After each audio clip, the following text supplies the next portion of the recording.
So today on BKRsport, we are back here for another NRL positional tier maker, and this is a big one here, guys. We are going to be doing the fullbacks today. If you guys don't know what this series is, basically, we go through all the positions in rugby league and literally pretty much all the players, not every single one of them, because there's no real point doing some that probably won't play, and especially in this position, you are pretty guaranteed for who's going to be playing in that fullback spot. Is such a position where you kind of want to build through them for multiple years rather than the second rowers, where they can be interchangeable, front rowers interchangeable, centres interchangeable. But the fullbacks are usually pretty locked in pretty early days. So we're mainly just going to be absolutely slapping down all the guys here that it's going to be a big position for 2022 with the pace of the game. But obviously, guys, I don't do this here by myself. We do get somebody new every single time. We do have Mr. Luke here today. How are we doing, champion? I'm good. Thanks for having me on. Yeah, well, we've been trying to get something going for a while now, to be honest with you, but we just haven't really. It's difficult, man, with content creation and having a life and doing stuff as well. It has been difficult, but 100%. A lot of you guys have requested us to do this, so we've got him on. And what do you think about fullbacks, man? I think it's my favourite position. Whenever I've done videos on my channel, fullbacks always been like the most popular thing. Obviously, you go through all the fullbacks, even in terms of state of origin, a lot of the best players, whether they're playing fullback or not, they are fullbacks. You know, your Lattrels and Tommy and Tedesco, even like Queensland as well. Like, you got lots of players who are the elite of the elite, and they're all fullbacks. So it's a good one. Yeah, absolutely. Well, obviously, let everyone know kind of what you do, man. Obviously, you said you're on YouTube, and I guarantee you a lot of people probably do know you already, but where can they find you and what do you do? So you can find me on MrLuke Sports, search it up. At the moment, doing a lot of streaming, but basically I play Rugby League Live 4 a lot, talk about NRL a fair bit, but I'll say mainly I'm a Rugby League Live 4 video game sort of content creator at the moment. So that's what we're doing. Yeah, good stuff, man. Obviously, a lot of people do like that Rugby League Live 4. I get around it too. Actually, people have asked me to do it, but I'm like, no, that's definitely your thing, man. I just do it for a bit of fun. I couldn't do it. I suck at it, to be honest with you, dude. I try. Oh, man, I suck so hard at it. I don't even know if you can physically be good at that game. I don't know if you actually can be physically good. I don't think so. You can be good for a game or two, and then the game says no. Mate, every time I pass it, it's intercept. Like, every single time I pass it, it's about to go on. What the shit? What happened here? There's no one there, and now someone's... Anyway, don't start me. Don't start me on that game. It's a sort of game, no matter how many hours you put into it, you're still not guaranteed to win. Yeah, absolutely. Yeah, exactly right. Well, you definitely know best. But, guys, let's get ready here for the fullback. So, obviously, we're going to be going through all different players. Elite, quality, do the job, not that great, unproven. If you're here in 2023, it's currently 2022, and this is before the season. I know you're going to be there. I say this every single time. I know you're going to be there. So, just realise that we did this before the season started. So if you want to hate us then. You can hate us now as well if you like. But make sure to hit that subscribe button. Obviously, you're going to have a different opinion. Jump in the comment section. Let us know your thoughts. If you disagree with us, agree with us. It's what it is. It's all about opinion here. We're not necessarily right, but this is just our opinion, a bit of discussion. So let's get into it, man. Are you ready? I'm ready. All righty, perfect. All right, so the first one here, we do have... one that's probably not going to be there, but in the same sense, we can chat a little bit about him. Blake Taaffe, he played a lot of the Rabbitohs, some of the Rabbitohs games last year, with Lattrel Mitchell being out. Now, Lattrel Mitchell is also out for a couple of games here at the start of the season. Honestly, it's probably good that we put Blake here because Lattrel is such an aggressive player and can be in a good way, but also a bad way, that we might see Blake at some points. What would you say in regards to where you put Blake Taaffe? I think he's definitely worth chucking on here, especially even in terms of the half situation. Rabbitohs. I think we're definitely going to see him at some point. At the moment, I would still put him in unproven because he's only played a handful of games, albeit being very important games, but he still hasn't played a hell of a lot of first grade. Absolutely. Yeah, I don't disagree. I would absolutely put him in unproven. I think he's played some games last year, and that's fine. And look, I'm not going to lie, I wasn't as big about him as other people might have been. I wasn't really feeling him like other people were, but in the same sense, he's very young. He's still got plenty of potential, and I think I'm happy to put him unproven because, he didn't get a great deal of games to really prove himself, and I don't know, the Rabbitohs are a good team to prove yourself with, so maybe the first couple of games, but Lattrel Mitchell is locked down for that spot anyway.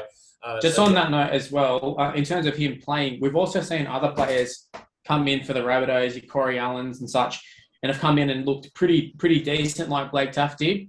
And then we see them go to upper clubs and not really excel. So maybe Rabbitohs are just a great team you can kind of chuck someone, Well, just any random with Wayne fullback. Bennett, man, you're always going to get someone who's great. You know what I'm saying? Like, he's going to be able to bring someone through. So, yeah, we'll put him in Unproven. And, we'll move on to the next one, which is Charnze Nicoll-Klokstad from the Raiders. I hope I'm not butchering that name.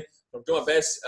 Look, we haven't seen him much recently, but there's definitely no Unproven here. I'm tossing up because the thing is, right, is that with these lists, you have to kind of compare with the players that are about to come. And I already know who's going to go into elite. And I've got a pretty good idea about who's going to go into quality. I don't really want to put Charnze Nicoll-Klokstad into the job, but I would put him at the top end of it. I don't think he's had, recently anyway, as good as he has been previously. I do believe he's had I think 2019, he was fullback and had a pretty good year, if I'm not mistaken. But besides that, like I would personally, for now, until he can go through this next season, put him at the top end into the job, especially with the fact that he has been injured quite a bit. I think you hit the nail on the head, honestly. Like, he was injured most of last year, but when he was playing at his best, he's still not quite up in that elite one. And he's a player that does a lot of the good things, but he's not someone that I'm like, yeah, he's going to win you the game. So I think that's what sort of separates the do the job sort of guys and the elite sort of guys and like the quality, whether they're a guy you can rely on to win you the game. And I don't think he necessarily is that. He's a guy who can play a big part in you winning the game, but he's not going to be the reason why. Yeah, I just feel like it's a tough one. I feel like I want to put him in quality, but I just can't. I can't do it. Well, even when you compare, if like you said, comparing them to others, you sort of look at it, and it's not like he's a elite ball player or he's got heaps of speed or this sick defender. He's kind of just all right at everything. Yeah, absolutely. All right, well, we'll chuck him in to do the job. I'm interested to see what people say about that. I know Raiders fans are going to not like it, but it is what it is. I guarantee the next fan base is probably going to not like what I'm about to say. But it's going to be Clint Gutherson here from the Parramatta Eels. Obviously, he's called King Gutho. I don't know about calling him King Gutho. Obviously, Eels fans call him King Gutho. Most people call him Queen Gutho. I still think he's a pretty good player, man. I would be happy to put him in quality, but the lower end, I just think that he's not exactly the type of fullback nowadays that would be. I think a lot of people are going to say, especially Parramatta fans, that his defense and the structure he brings and the leadership probably puts him up there. But I think it's really he's a quality basic fullback. If you get what I'm saying here, it really is strange. Yeah. But yeah, what are your thoughts? I think he's a very similar to what we just talked about in terms of Charnze. He's solid. He's very solid in all areas, but he's not elite in any area at all. And like I said, playing for Parramatta, I think definitely helps that they're a winning team. He gets to play Mitchell Moses, play a lot of these good players. Chuck him in some of these shittier sides, maybe my Bulldogs from last year. You might be having a different opinion of Gutho. He's not in the talks in New South Wales. I think he's sort of, at the top of do the job / quality, but just somewhere around there. I think we should probably put him in lower end of quality because he does still have that ability of the leadership that really helps Parramatta. I think you take Gutherson out of Parramatta and they do regress quite significantly too. But on the I would say in terms of him comparing to Charnze, I'll say a lot of the times Gutherson just ends up in the right spot. For whatever reason, the ball bounces to him. He's just on the end. A lot of the tries he scores, they're not him just, blowing them away with speed or whatever. But he does score a lot of tries just from backing up. It's definitely not Gutherson blown away with speed. He definitely isn't blown away with speed. But blown away with nothing. Yeah, I just think if you take him out of Parramatta, they regress significantly. And I think if you... but I do also believe that if you put in a better fullback at Parramatta, they probably improve significantly. And I just think that he's quality in a lot of aspects. He's not elite. And I think I'd just have him above to the job. Would you agree with putting him on the bottom end of quality? I think so as well. I think also he's probably got a lot of qualities that are hard to see, a lot of intangible sort of things like, communication and things that we don't necessarily see. But because there's got to be a reason all the, rep coaches and stuff rate him very highly. Parramatta rates him very highly. So, I'd definitely chuck him in. Well, that's quality, why, we're fans, man. Their players can think differently. Fans are going to think differently. There's no necessarily right one. Obviously, the players are there impressing the fans, and the fans will like what they want to see. And then the players also know a lot more in regards to the nitty-gritty parts of the game that they see more. So I know what you're saying. That's why we'll probably put him in quality. It's a controversial one on this channel because I talk a lot of shit about Gutho, but in the same sense, I have a lot of respect. I'm the same. As well. I'm the same. Yeah. Well, you're a Dogs fan. It's a requirement to talk shit about 100%. Eels and Gutherson. But let's move on now. And we do have Daine Laurie. Now, I was actually Googling this before. For some reason, in my brain, I thought he was a rookie last year, but then I realized he was actually at Panthers beforehand. I think last year was kind of his breakout year, but he never really was able to have it because he got injured. So I really don't know where to put him, because honestly, I could make an argument still for Unproven, but I don't want to put him on the same tier as Gutherson. Yeah, I think the fact that he's like the out-and-out fullback for the Tigers, like with Blake Taaffe, he was just a fill-in. Daine Laurie is 100%. He's the Tigers fullback. He's going to be on the Tigers side. He was probably their best player at times throughout the season up until the injury. Like I said, he is still unproven, especially a lot of these first season guys, but I would say he's probably in the do-the-job category at the moment. But he wouldn't be the first player to drop off big time in the next season, especially after an injury. The thing is with me as well is that obviously I love my American sports, and I've said this before, one of these team makers, that I look at as who would I draft. And personally, I think the size of Nicoll-Klokstad over Daine Laurie is what I would go with, because I just think that Daine Laurie is a lot smaller of a body as well. So I personally put him below Charnze Nicoll-Klokstad into the job. Yeah, 100%. Plus, we know Charnze, he's got not the longevity, but he's done it for a couple seasons now. He's gotten to a grand final. Daine Laurie has played a couple good games for the Tigers at this point. Yeah, well, but if you're a good player for the Tigers, maybe something might happen, because there's not many good players there. But next up here, we do move on to the Warriors, because I believe Reece Walsh is out for a little bit here, and we do have Dallin Watene-Zelezniak. You should know a bit about him, obviously, because he's a Dogs I'm already player. putting mine in. Yeah, what are your thoughts? Not that great. At fullback anyways. Elaborate. I've seen too many brain explosions. I could think back to a half-time tight game, and throwing an offload doesn't need to be done. He drops the ball a lot. He is a good finisher in terms of the wing position. Now, he's also a sort of guy that when he gets on a hot streak, he's high. He's a good player. But as soon as he drops the ball, he's done. So I feel like if you have such highs and lows, you can't even be in the do the job, whatever. You got to be in that not that great.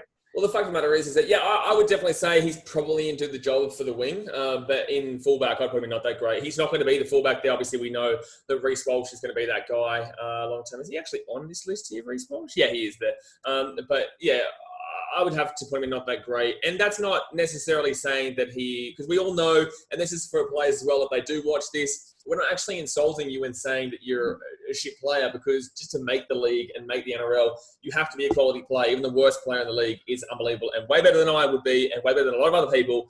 But in the same sense, comparing to other players, it's just not up to the standards. And that's why he's not the starting fullback for the Warriors over, a 20-year-old Reece Walsh, a 21-year-old Reece Walsh, even if he's that age. So, yeah. And that's why he's never been able to lock down a fullback spot. Kind of reminds me of Alex Johnson. Like, no matter how many times they try it, can never just lock down. Asako's another one. There's quite a lot of them who they want to play fullback, but they just can't lock it down. Watene-Zelezniak's been at 3 clubs now. All of them at some point has been the fullback and can't lock it down. So, I think it kind of says a lot. And he was like a prodigy back in the day. Yeah. I remember him having big raps. So, it's not like something where he hasn't had opportunities. Yeah. Next one here is going to be a difficult one to read. A lot of people have kind of opposite opinions of him. Dylan Edwards of the Penrith Panthers. A lot of people do obviously say, and I can agree with both sides here, that Edwards has got a really good system at Penrith that gives him the ability to be a lot better than what he would be, say, for example, at North Queensland Cowboys right now.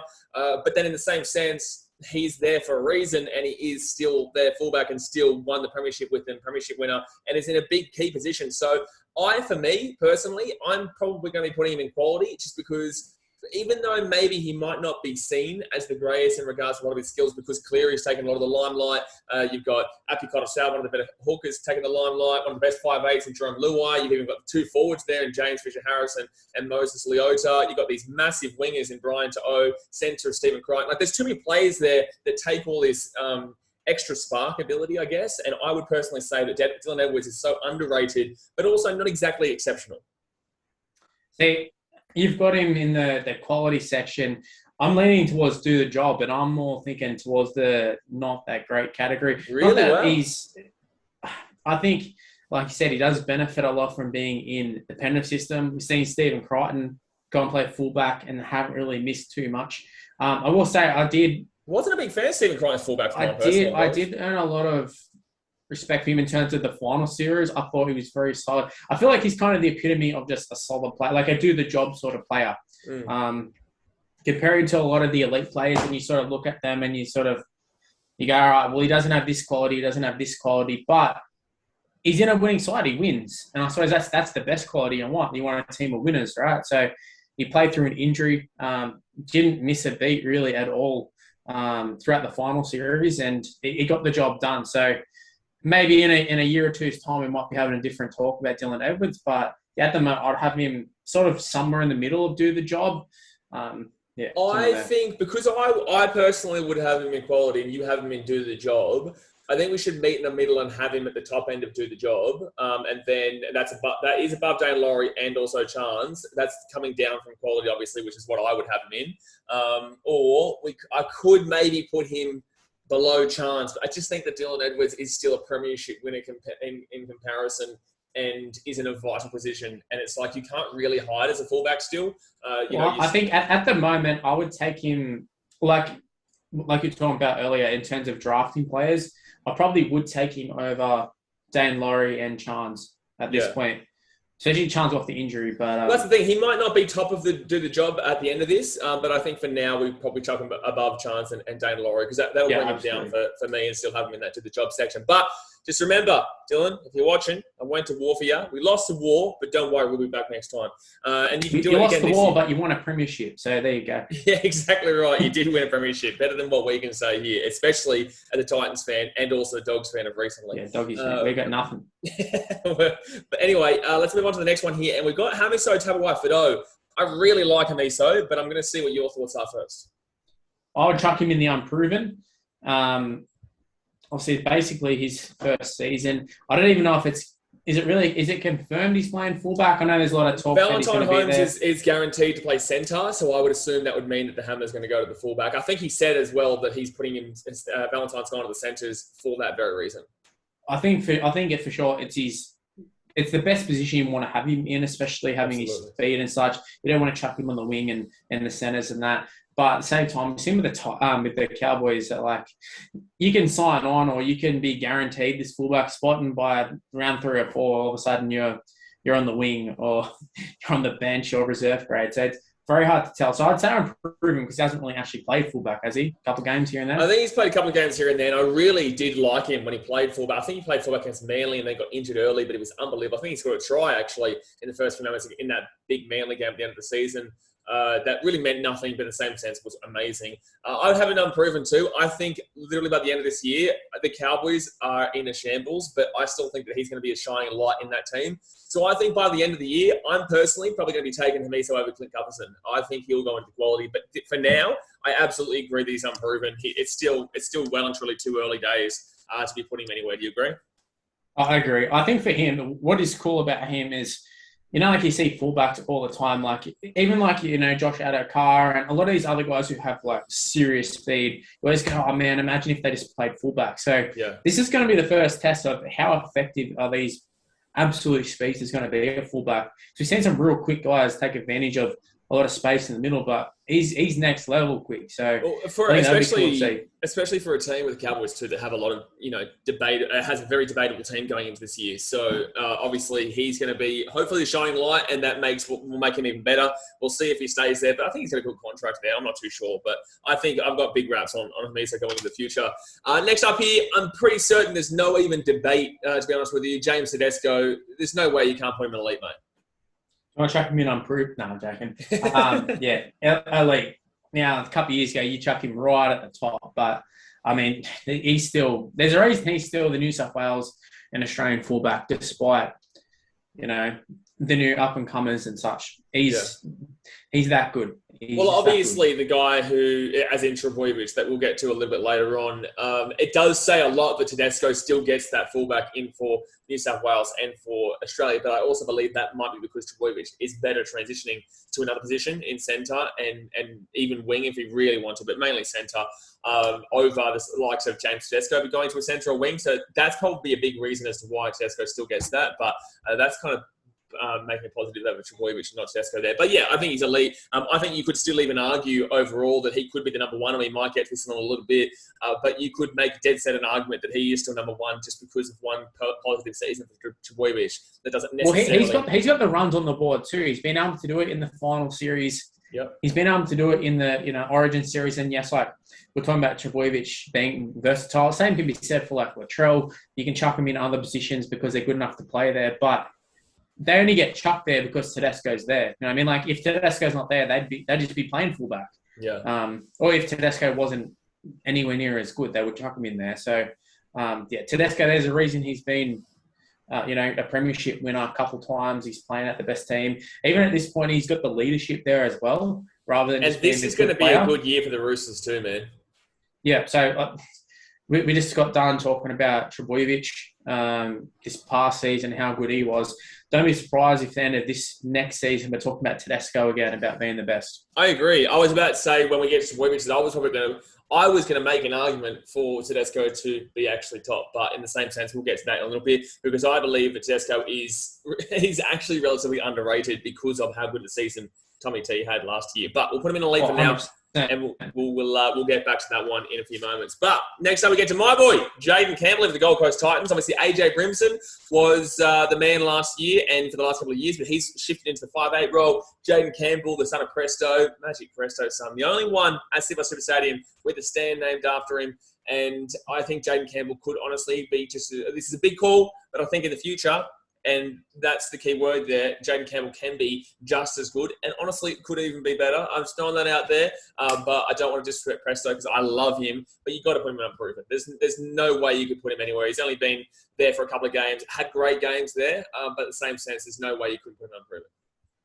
See, I feel like I'm sort of trying to not get in the trap of just chucking any player who's played a couple of games in the Unproven. But like that's a credit to Jayden Campbell because I thought in all the games he's played, he's been very, very good. And they're moving Brimson, who I looked at Brimson last year before Campbell came on the scene. I went, yeah, Brimson's the fullback for the next 10 years for the Titans. Now they're shifting him and they're rearranging the plans. And Brimson was unbelievable. I know he's had an injury in that, but Brimson was, I really rate Brimson. He was super underrated, yeah.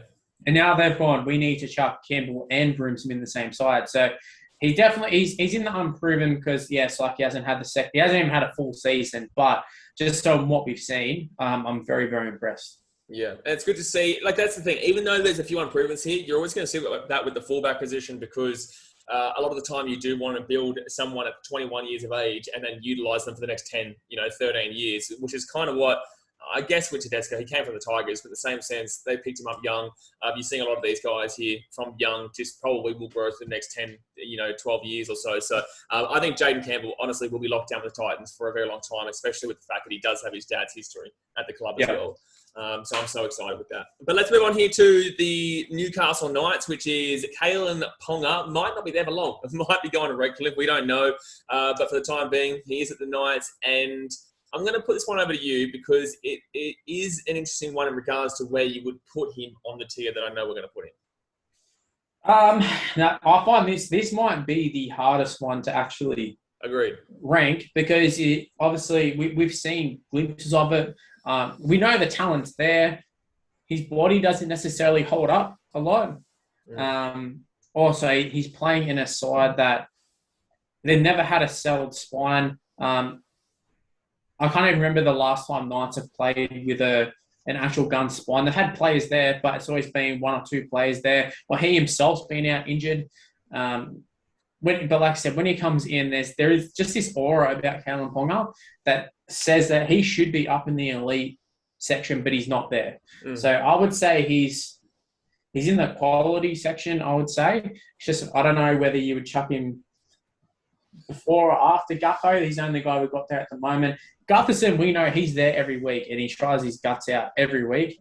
Ponga, I think for me, every now and again. with what you're saying in regards to below or above, I would personally put him above because the ceiling. I think the ceiling you're going to get from Kalyn Ponga is a lot more than what you're going to get from Gutherson. I think Gutherson has a higher floor. I think Kalyn Ponga has definitely a lower floor than what Gutherson will bring because he is very consistent. This is his range, and then Ponga's range is like that. Take into account as well. You chuck him in that eel side on any of these half-decent sides that aren't the Knights. And what do we start saying about Ponga? I think we'd be saying a lot better things than Gutherson.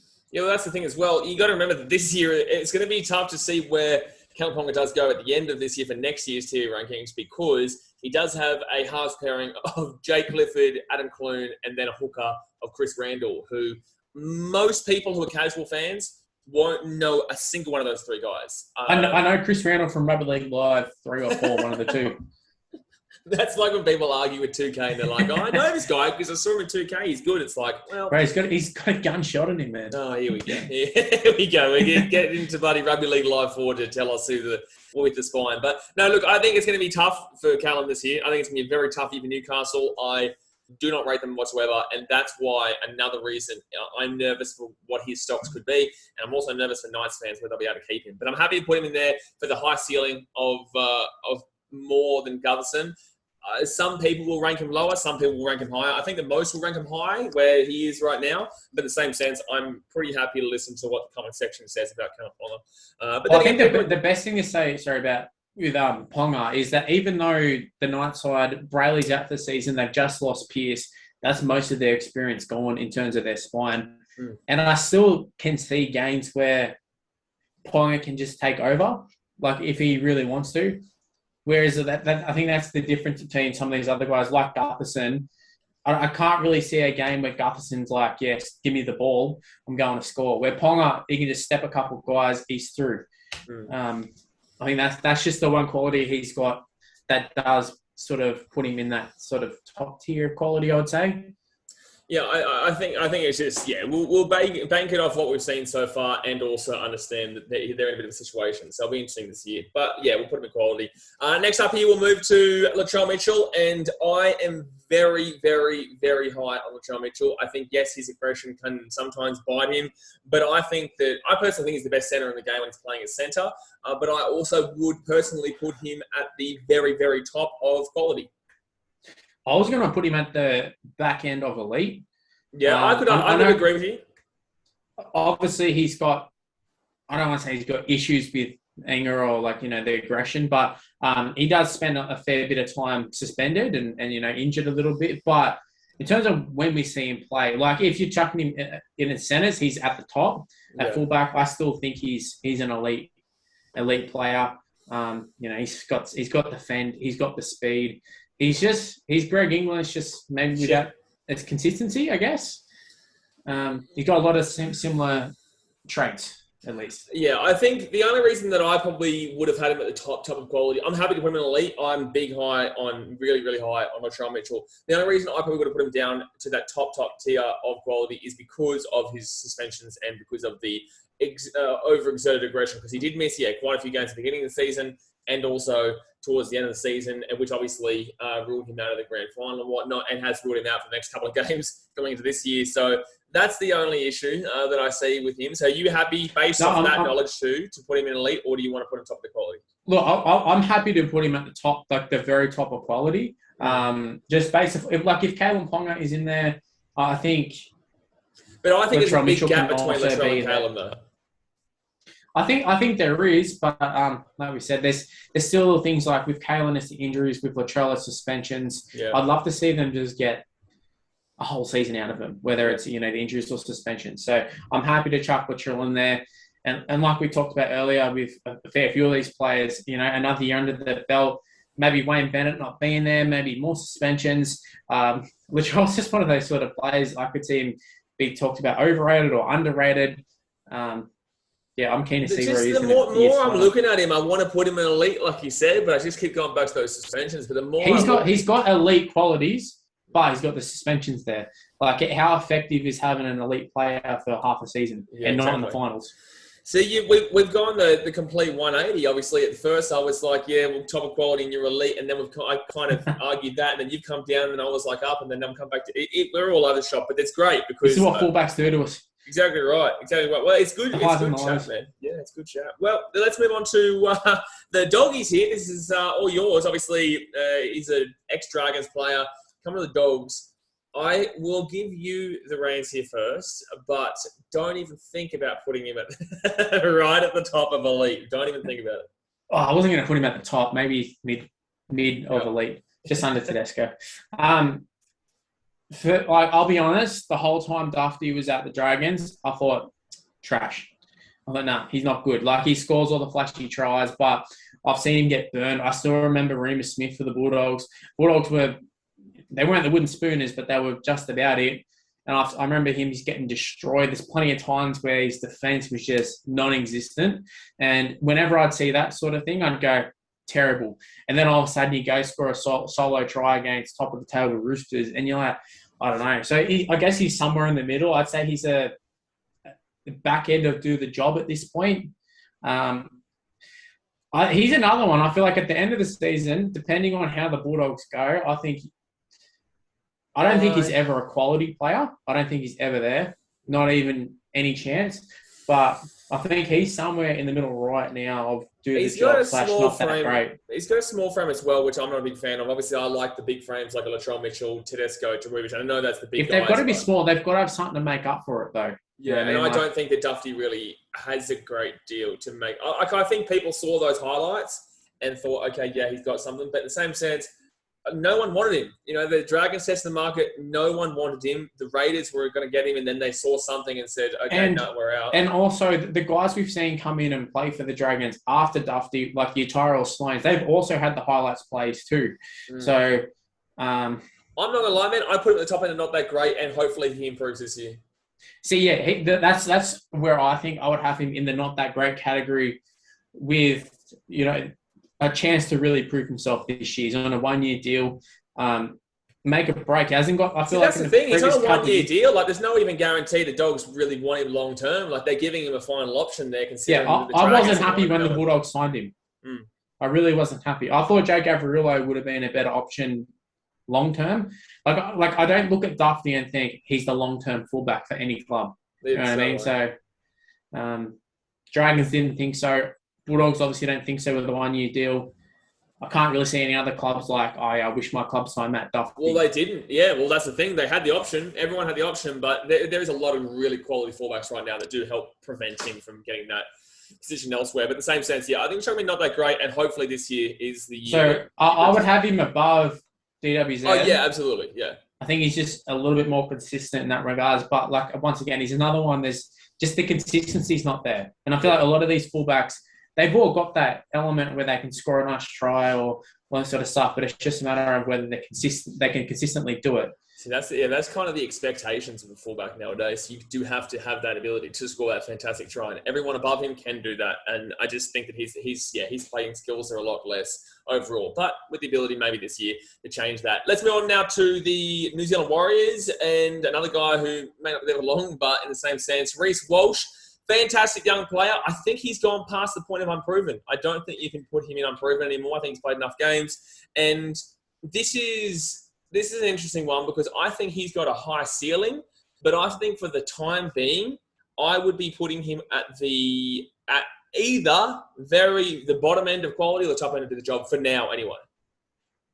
Well, I think he'd be out of even with the guys who got remaining and whoever we end up putting there, I think he's definitely the last spot of quality. Yeah.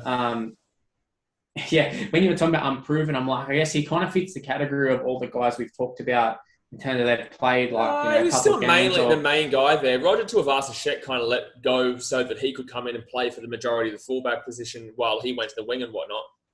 I think, but he only did that because he obviously knew he was leaving, sort of thing. So, like Roger Tuivasa-Sheck, like that's an interesting one where you chuck him in the end. But in terms of Roger, like out of the two, Tuivasa-Sheck's definitely the better player. It was just a matter of going forward. Reece Walsh is the better option.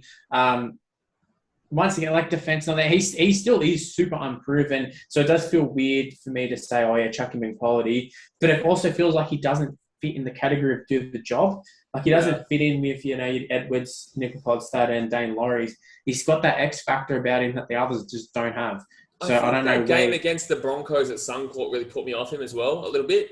He tried. Is that where he was letting the ball bounce a lot and stuff like that? Well, where he missed about 100 kicks and they lost by like 2 or 4 points. It was a really close game. But he tried. Like he wants to. But this is the thing that I'll say about him. He really wants the ball in his hands, and I love that about him. That's quality status there. But in the same sense, sometimes he wants the ball in his hands too much, and to relate to the NBA, my team, the Bulls, with DeMar DeRozan and Zach LaVine, unfortunately, they are unbelievably quality players, but sometimes they hold the ball a little bit too much, which does actually prevent the growth of the team. Look at Westbrook. Oh my God, don't start me on Westbrook. No, that's it. We're moving on for Reece Walsh if we're talking about Russell Westbrook. We're moving on already. So where are we putting him? Where do we put him? Top end of do the job?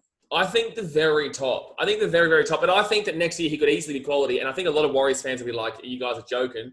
But in the same sense, I think in overall consensus, people will listen to what we're saying and maybe agree that it's between these two here, bottom end to quality and top end to the job. But it's just Gutherson, Kalyn Ponga and Lattrel have proven themselves a lot more than what Reece Walsh has done. And I think I'd be a lot more happy to put him on that line than that top line just yet.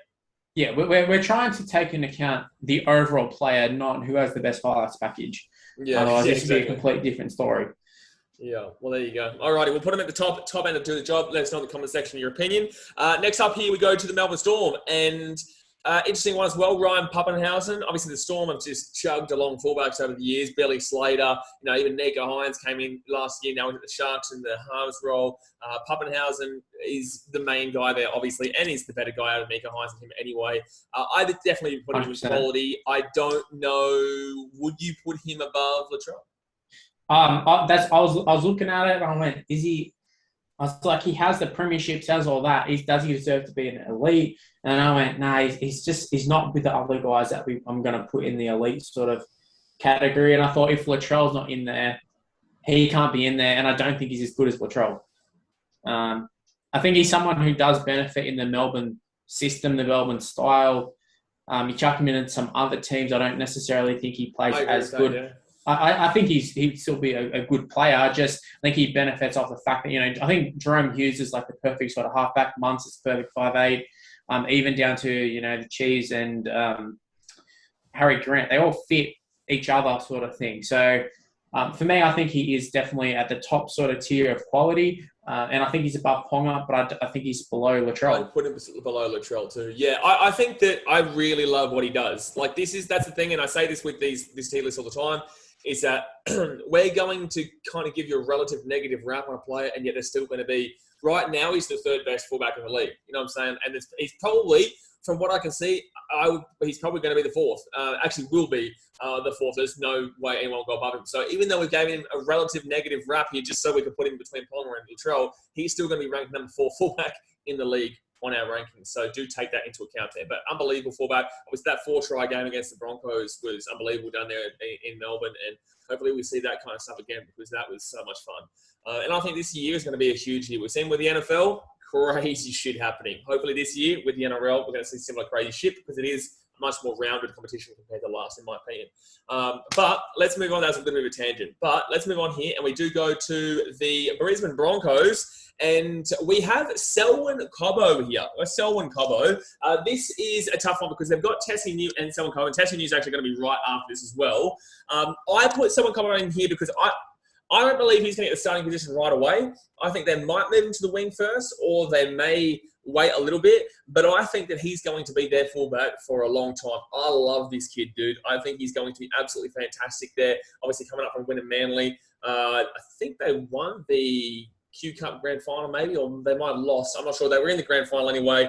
And he's just a tank, dude. Like, he is a replica in a way of, like, you could even argue like a Lattrel Greg kind of guy, Greg Lattrel kind of guy. He's just such a big dude that has such strong legs, and I'm super excited to see it. Obviously, I'm chucking him in Unproven.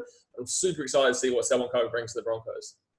So I don't know a lot about Selwyn Cobbo, but there's a lot of raps on him, and I feel like the fact that there's a lot of raps on him, even down to Reece Walsh leaving the Broncos, Yes, there was a lot of like egg in the face, like, Reece Walsh left and he was in the Queensland camp and all this sort of stuff. Like, yeah, it's a bad move in that. But there hasn't been too many Broncos fans or legends who are like still to this day like, oh man, Reece Walsh. I mean, when the Bulldogs lost Thurston years later, like, oh man, I wish we still had Thurston. I get the feeling the Broncos aren't really feeling that right now because they know they've got this Cobbo in the ranks. Yeah. And they've seen also got Tesi Niu, who we're about to speak about, who is also... I really like Tesi Niu too. Yeah. Well, yeah, we'll get to him in a second, but yeah, no, I agree. I think they've got some pretty decent talent coming through.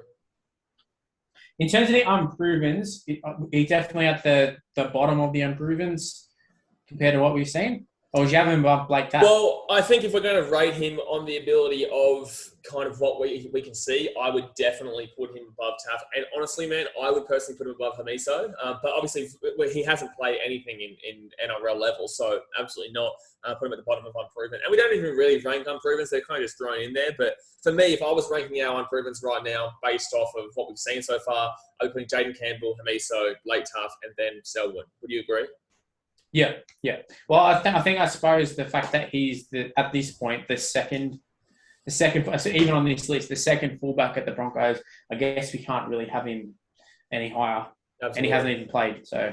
Exactly. Well, like I said, guys, keep an eye out for him because trust me, when there's big raps, where there's smoke, there's usually fire. Supercoach. Exactly right. He's probably a good chance. We had Supercoach 365 on here for the, I can't remember, we did the halfbacks, that's right. He gave us a few Supercoach tips, so check out the halfbacks one. But we got Tesi Niu coming up here. We just gave him a little bit of a chat. Tesi Niu, what are your thoughts there for the Brisbane Broncos? Looking at all of the guys that we've got at the moment, I'd have to say he's at the very bottom of do the job. Absolutely. Because I don't think he fits in the category of the not that great. Like the biggest things that we had on the not that great guys was a lot of consistency, a lot of dropping the balls from bombs and just general errors. Tesi Niu hasn't got that. He also doesn't have a lot of X factor. Like he has scored some nice tries and stuff, but he's also not that guy I can see. Like I just can't put him up with a lot of other guys. Doesn't have the longeviness as well. So I think right at the back end of do the job.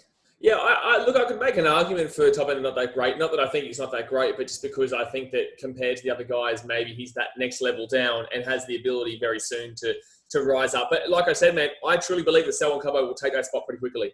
I think he will, and I think Tesi Niu is okay. I think he's fine. Is Tesi Niu an injury away from being an afterthought? I honestly, man, yeah. I would personally. I'll honestly say here, I would have probably put him at the top end of not that great for the fact of the matter that he will get overtaken. In my personal belief, I'm happy to put him there. At least like Dufty's been around for a while, pretending that they've been around for a long time. Yeah. Tesi Niu, like he's unproven essentially as well. Yeah, you could make an argument for unproven. And I think that's another reason that he's probably played enough games that you have to put him into into a position, but in the same sense, he hasn't played enough that you really have a good idea whether he's going to be good or not. So I think if Tesi is watching this and we're putting you into the top end and not that great, it's not that we don't think you're great necessarily. We just think there's a lot more to prove with you, despite the fact that you've played games. And personally, I believe that Selwyn Cobbo will eventually take over your spot. Sorry, man. But also, when the Broncos played, I thought they easily looked the best when he played there. And they tried a fair few people in that fullback position. They've tried Isako a billion times. They've tried Milford there. They've tried a whole bunch of different players. And I thought Tesi Niu was the first time I looked at them. Even in terms of like the actual results and stuff, I was like, they're actually like a solid team. And it wasn't until Tesi Niu sort of got in there. So I think that has to be sort of looked at as well.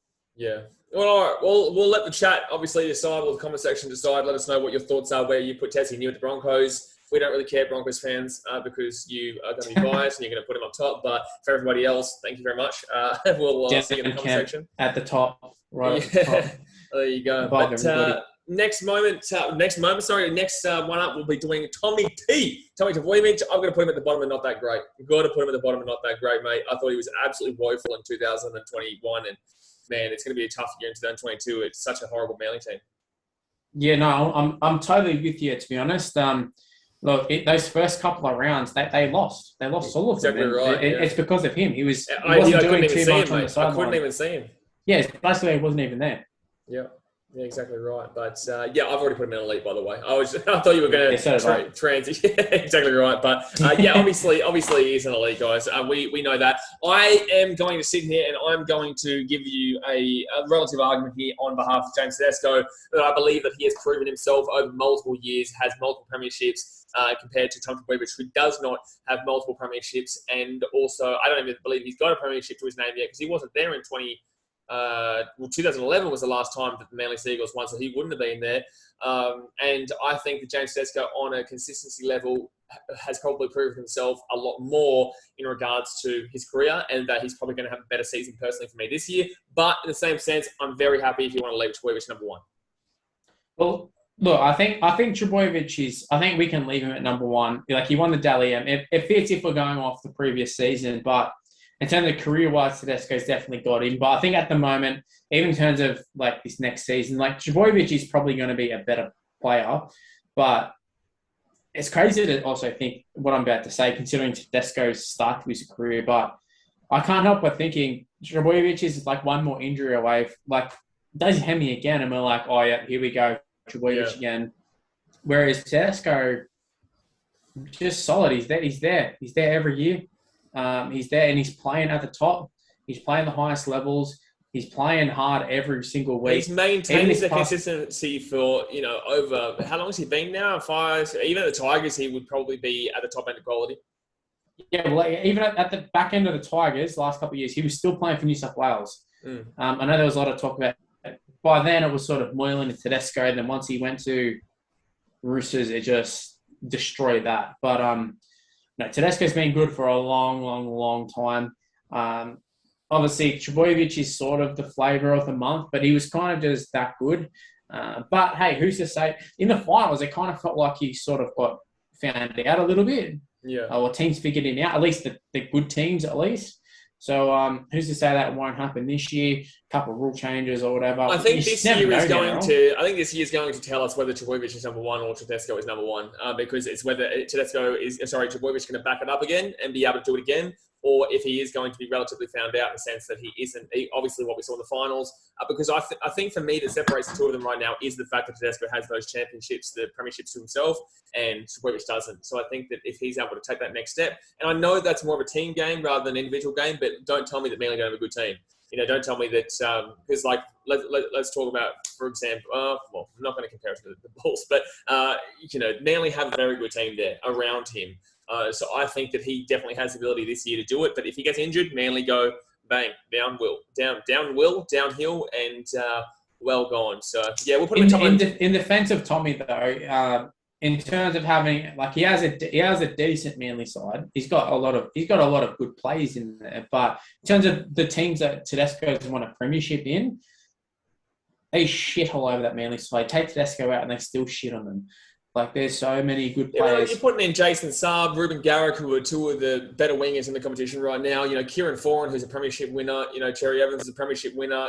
Number 9, maybe Lachlan Croker is a bit debatable. But then you go to the forwards. They've got some really good forwards there. Jake Trbojevic. They've got Ola Kawatu, who had a fantastic year last year. Maybe the centres are a bit lackluster there in Morgan. I think if you go through, especially the centres, if you go through in terms of just when they won premierships, like the Rooster side that won the back-to-back, like, that's a special side. Tedesco got to play in that. You chuck in Trbojevic in that side, I guarantee they still win back-to-back. Like, if not even more convincingly. Imagine Trbojevic if he had Lattrel and Joey Manu outside of him instead of Brad Parker and Morgan Harper, whoever else. And I think those two guys are good. I think they're fine. We did the centres the other day. They're solid. Roosters just always have a next level side. Yeah. But anyway, I think we'll put him in number one, obviously. But this is always going to be a debate. These two guys are always going to be, yin and yang when you're talking about it. But two more guys to go here, and we move to the Dragons, and this is Tyrell Sloan. I don't think we've seen enough of him just yet, unless I'm mistaken. I would put him into Unproven. Yeah, I think he's in the Unproven, 100%. I've really liked what I've seen, but it's take it with a grain of salt, these games. At the end of the season, I know the Bulldogs will constantly come in. They start playing good in the last 3 rounds. And that's kind of what Tyrell Sloan got to play in, was just like the last couple of rounds. Yeah, the dead rubbers, team sort of half-assing it. But he, like I said, he did look very good. There's a lot of big rups on him. I feel like there's got to be rups for a reason. And I wouldn't. They let Dufty go, and I know Dufty. We put him in the not that great, but he was a guy who'd been there for a while. If they didn't have someone to come in and play, they wouldn't have let him go. So, yeah. Well, this is going to be the year to. This can be the year to prove it for him. Obviously, he is at the Dragons, and people are, for me, randomly kind of throwing them into top 8 contention. But you know, I think they're crazy doing that. I know it's ridiculous, and I don't know where it's coming from though. Like I've only just recently seen a lot of it, and I'm like, wait, it's wild. Am I in a different world or something? Yeah. Well, it's wild. And that's the same thing with last year for the Dogs and whatnot as well. Like, it just, for some reason, there's like a tidal wave of people who just come out because of the Is it just a thing of people, they want to get it early, and then if it just happens, they want to be the one to say, I said it. That too. But I think there's a lot of social media creators out there who are, still quite knowledgeable in the game, but they do big up pretty much every single team, and then people will lap up the individual part of, oh yeah, cool, those parts of the positives of the Dragons, that's going to make a really good team. It's like, well, no, those positives, but there's also these other positives of all the other 15 teams that, do have potential better positives there. Yeah, like there's a lot of teams that have signed a lot of good players this year and have gotten a lot better, and the Dragons have lost, a fair few players. People are getting older. Obviously, there's new people, but they're sort of basing it off the fact that, I personally, it feels like they're basing it off Sloan and Bud Sullivan, who've played a handful of games, literally. Yeah. Well, it's interesting. Obviously, I'll be doing my pre-season prediction a week before the season does start there on that Tuesday going into the year. But finally here, we do have William Kennedy there.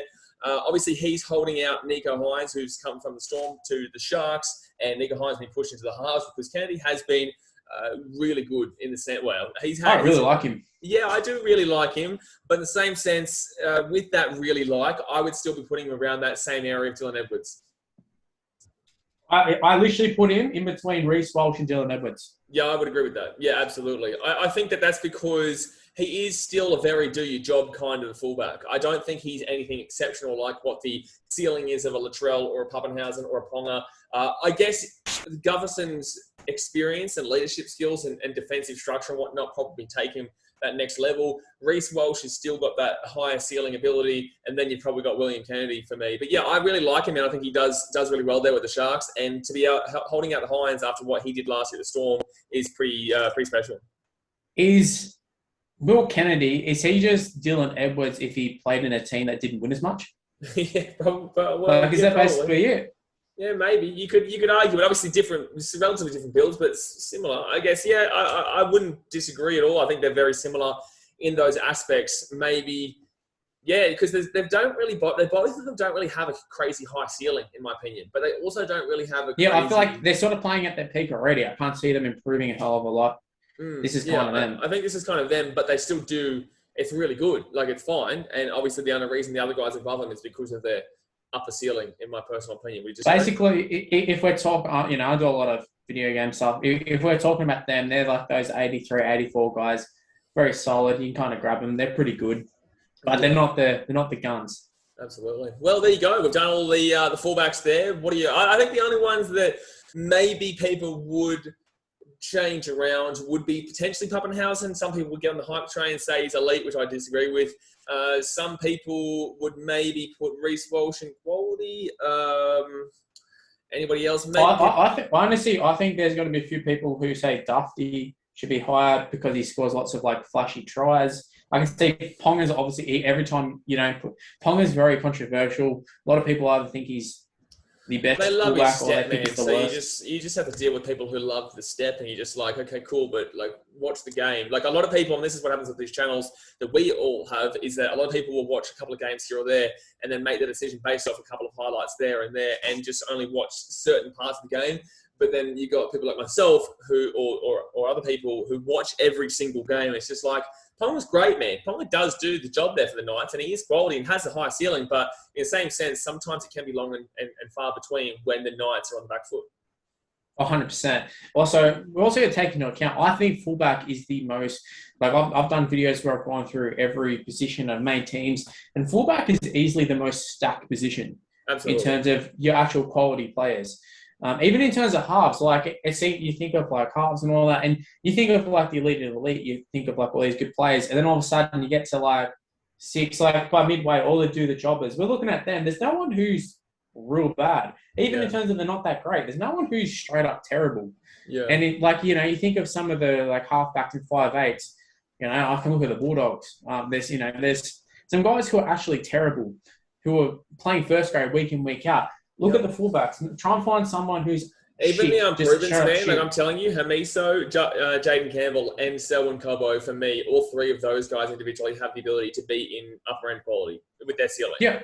Our whole Unproven thing is Campbell's, Sloan, the Hammer, Blake Taaffe, and Cobbo. Blake Taaffe played in the grand final. Sloan's looked pretty good. Hammer's played for Queensland.